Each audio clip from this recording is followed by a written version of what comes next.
L'art de la guerre, écrit par Sun Tzu, est l'un des livres chinois les plus connus au monde, datant d'il y a plus de 2000 ans. Dans l'un des chapitres, Sun Tzu raconte l'histoire suivante. Des conflits militaires fréquents opposèrent le royaume des Wu et celui des Yue. Leur peuple était des ennemis jurés.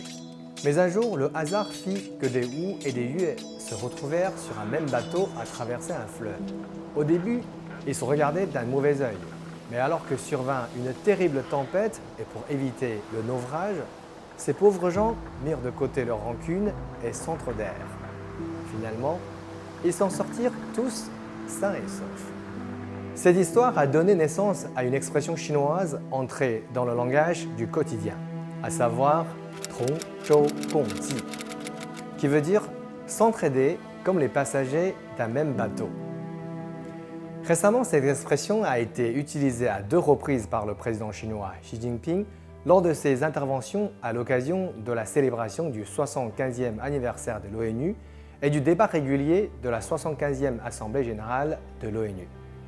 Dans la première, il a déclaré que le principe de Tong Zhou Gong Ji constituait un consensus largement accepté par la communauté internationale au cours des 75 dernières années.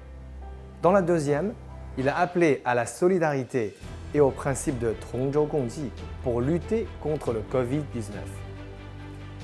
Personnellement, je trouve cette métaphore plus que pertinente dans le contexte mondial actuel. Le Covid-19 est l'une des plus grandes tempêtes que le bateau de l'humanité a vécues. Parmi les passagers, en l'occurrence les peuples de différentes nations, certains s'aiment, d'autres moins, sans oublier ceux qui se détestent, voire se haïssent. Et face à cette tempête, pour éviter le naufrage, que faut-il faire? Se jeter la pierre l'un l'autre ou avancer main dans la main?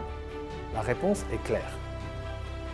Mais se tenir main dans la main ne suffit pas pour traverser la tempête. Il en faudra davantage. Des actions rapides et coordonnées.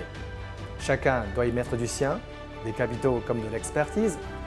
La Chine a voulu montrer l'exemple en s'engageant à subventionner le fonds humanitaire Covid-19 de l'ONU de 50 millions de dollars et à faire de son futur vaccin un produit grand public tout en favorisant son usage dans les pays en voie de développement. Et surtout, comme en navigation maritime, suivre la direction de la boussole est crucial pour s'extraire de situations dangereuses. Raison pour laquelle la Chine soutient l'OMS et l'ONU dans la lutte contre le Covid-19, comme s'y est engagé son président. Mais malheureusement, dans cette navigation périlleuse, certains passagers du bateau humain continuent à décrédibiliser l'expertise et le rôle crucial de cette boussole en s'isolant et s'estimant pouvoir trouver leur propre orientation. Face à cette ineptie, il est nécessaire de rappeler la sagesse de Sun Tzu, mais aussi un autre proverbe chinois. Quand le nid d'oiseau se renverse, aucun œuf n'en sortira intact.